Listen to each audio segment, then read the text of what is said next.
បាទសួស្តីបងប្អូនអរគ្នាឥឡូវនេះខ្ញុំមានវីដេអូពីរបៀបពីខាងរោងពុម្ពបាទពីរបៀប copy សៀវភៅគ្រួសារបាទសៀវភៅស្នាក់នៅជាមួយនឹងបាទជាមួយនឹងសំបុត្រកំណើតទីមួយគឺយើងត្រូវមានម៉ាស៊ីនពពួក S3 នេះមួយបាទដើម្បីជាភាពងាយស្រួលហើយពពួកក្នុង MG បាទអញ្ចឹងជំហានដំបូងគឺខ្ញុំបង្ហាញពីរបៀប copy បាទសៀវភៅគ្រួសារយក copy ទៅលើម៉ាស៊ីននេះមុនមក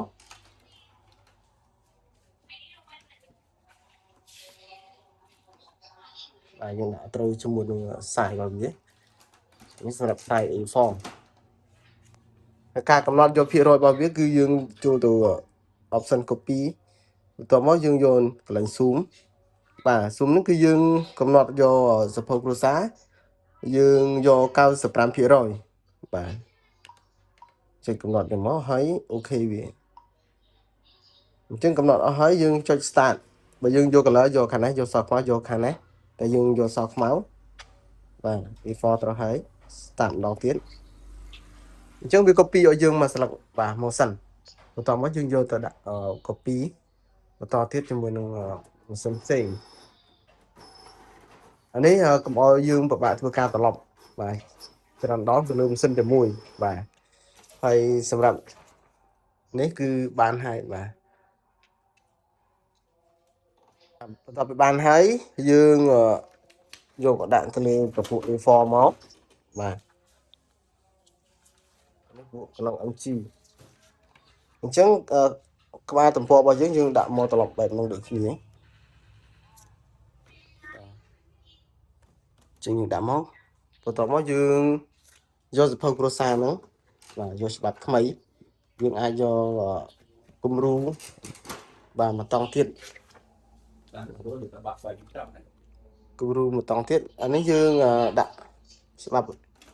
អាហ្នឹងមកបាទយើងត្រឡប់វាអត់ត្រូវបាទកាលណាដែលយើងដាក់ត្រូវហើយយើងចុចចូល copy មកហើយអញ្ចឹងដែរ color យកនេះសខ្មៅយកនេះបាទយើង copy វាបានមកស្លឹកមួយសិន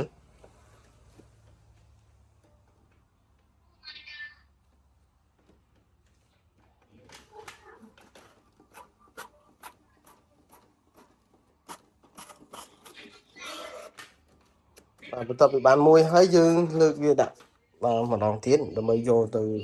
ផ្នែកខាងលើម្ដងបាទផ្នែកខាងលើនេះគឺយើងត្រឡប់ឯកសារបាទពីខាងក្រោមនឹងមកបាទនេះសម្រាប់សភៅគ្រួសារអញ្ចឹងយើងយកទំព័រមួយដែលយើងត្រូវcopy វា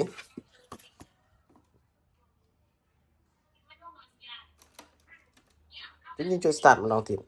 យើងប្រូវាមកខាងស្ដាំម្ដង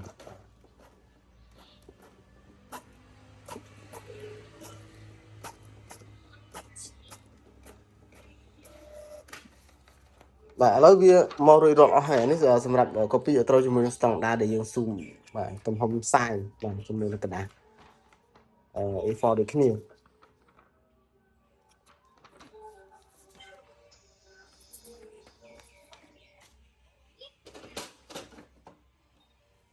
បាទបន្តមកទៀតខ្ញុំបង្ហាញពីរបៀប copy បាទសំបុត្រកណាត់អញ្ចឹងយើង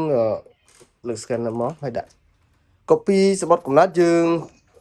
zoom ខ្សែវាឲ្យវាបានបាទខ្សែ A4 បាទដោយសារតែខាងរោងពុម្ពបាទខាងបណ្ណាគារផ្សេងៗក៏អត់មានกระดาษបែបនេះលក់ដើម្បីធ្វើទេ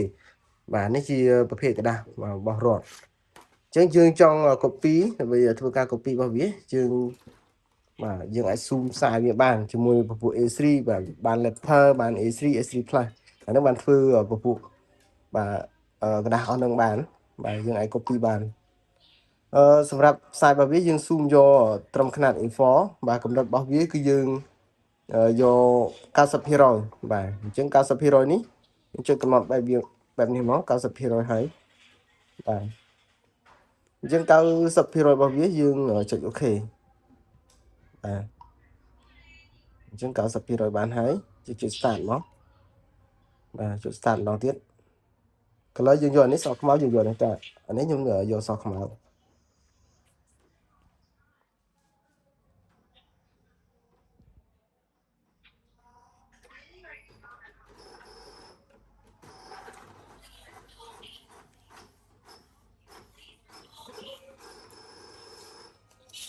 បាទនេះសម្រាប់យើងcopy បាទមកចូលកម្រិត standard បាទជាមួយនឹងกระดาษ A4 បាទហើយឯកសារដើមរបស់យើងគឺប្រភេទกระดาษletter បាទជាង letter ជាមួយនឹង A3 គឺបាទវាតូចជាង A3 បន្តិចបាទអញ្ចឹងយើងបានលទ្ធផលមកហើយគឺប្រព័ន្ធ A4 នេះបាទសម្រាប់ពួក A4